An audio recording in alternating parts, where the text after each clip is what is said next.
भारत के इतिहास में कई हीरो हुए, लेकिन कुछ नाम ऐसे हैं जो हमेशा के लिए अमर हो जाते हैं। उन्हीं में से एक हैं शहीद आज़म भगत सिंह। आज हम उन्हीं की कहानी जानेंगे कि कैसे एक नौजवान क्रांति की वो मिसाल बन गया जिसे कोई भुला नहीं पाया। एक बहुत मशहूर बात है, जिंदगी लंबी नहीं, बड़ी होनी चाहिए। और ये लाइन अगर किसी की जिंदगी पर एकदम फिट बैठती है तो वो हैं भगत सिंह। उनकी जिंदगी आने वाली न जाने कितनी पीढ़ियों के लिए एक मिसाल है। सिर्फ 23 साल। सोचिए, बस इतनी सी उम्र थी उनकी जब उन्हें फांसी दे दी गई। तो आखिर ऐसा क्या था इस नौजवान में? उन्होंने ऐसा क्या कर दिया कि उनका नाम हमेशा हमेशा के लिए इतिहास में दर्ज हो गया? चलिए आज इसी कहानी की परतों को खोलते हैं।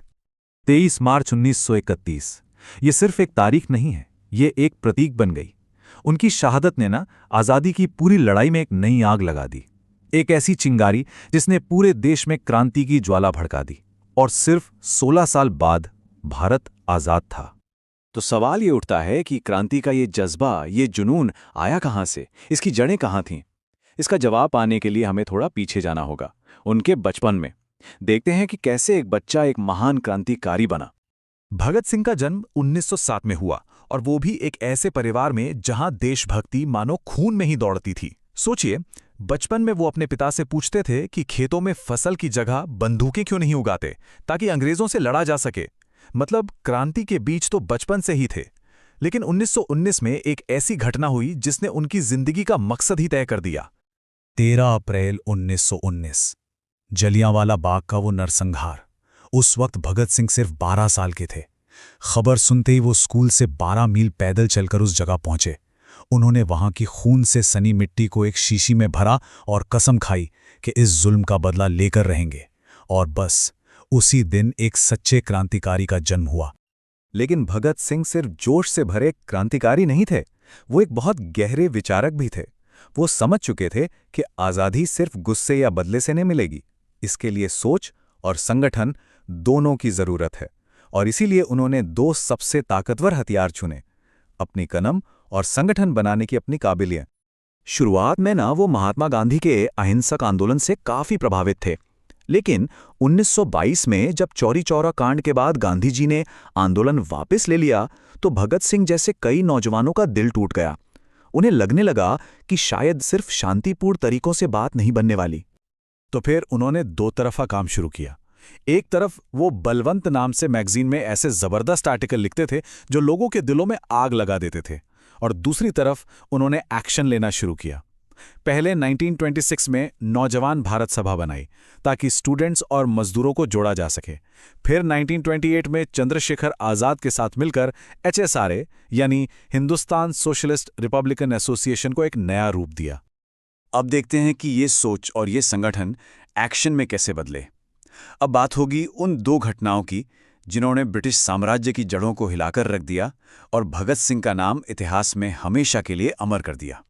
हुआ ये कि 1928 में साइमन कमीशन के खिलाफ एक शांतिपूर्ण प्रदर्शन हो रहा था, और उस प्रदर्शन पर पुलिस ने बेरहमी से लाठीचार्ज कर दिया। इस लाठीचार्ज में हमारे एक बहुत बड़े नेता लाला लाजपत राय बुरी तरह घायल हुए और बाद में उनकी मृत्यु हो गई। इस घटना ने भगत सिंह और उनके साथियों के अंदर बदले की आग भड़का दी। तो बदला लेने का प्लान बना। टारगेट था पुलिस सुपरिटेंडेंट जेम्स स्कॉट, जिसने लाठीचार्ज का आदेश दिया था। लेकिन 17 दिसंबर 1928 को एक गलती हो गई। पहचानने में चूक हुई और स्कॉट की जगह असिस्टेंट सुपरिटेंडेंट जॉन सॉन्डर्स मारा गया। इसके बाद पुलिस से बचने के लिए भगत सिंह ने अपनी पहचान पूरी तरह बदल दी। उन्होंने अपने बाल और दाढ़ी कटवा लिए और अंग्रेजों को चकमा देकर लाहौर से निकल गए। उनका अगला कदम इससे भी कहीं ज्यादा बड़ा और सोचा समझा था। 8 अप्रैल 1929 भगत सिंह और बटुकेश्वर दत्त ने सेंट्रल असेंबली में बम फेंके। लेकिन ये बम किसी को मारने के लिए नहीं थे, ये कम पावर वाले बम थे। मकसद था एक जोरदार धमाका करना ताकि बहरी सरकार के कानों तक आवाज पहुंचे। वो भागे नहीं बल्कि अपनी गिरफ्तारी दी, क्योंकि वो अदालत को ही अपनी क्रांति का मंच बनाना चाहते थे। जो पर्चे उन्होंने असेंबली में फेंके उन पर साफ साफ लिखा था, बहरों को सुनाने के लिए धमाके की जरूरत होती है। मैसेज बिल्कुल क्लियर था। वो अंग्रेजी हुकूमत का ध्यान खींचना चाहते थे और जैसा कि प्लान था उन्होंने भागने की कोशिश भी नहीं की और खुद को पुलिस के हवाले कर दिया। गिरफ्तारी के बाद लड़ाई का मैदान बदल गया। अब ये जंग सड़कों पर नहीं बल्कि अदालत के कटघरे और जेल की कोठरी के अंदर लड़ी जानी थी। और यहां भगत सिंह ने संघर्ष का एक ऐसा तरीका अपनाया जिसने अंग्रेजों की नाक में दम कर दिया। 116 दिन, 116 दिन, ये सिर्फ एक नंबर नहीं है, ये भगत सिंह और उनके साथियों की भूख हड़ताल की लंबाई थी।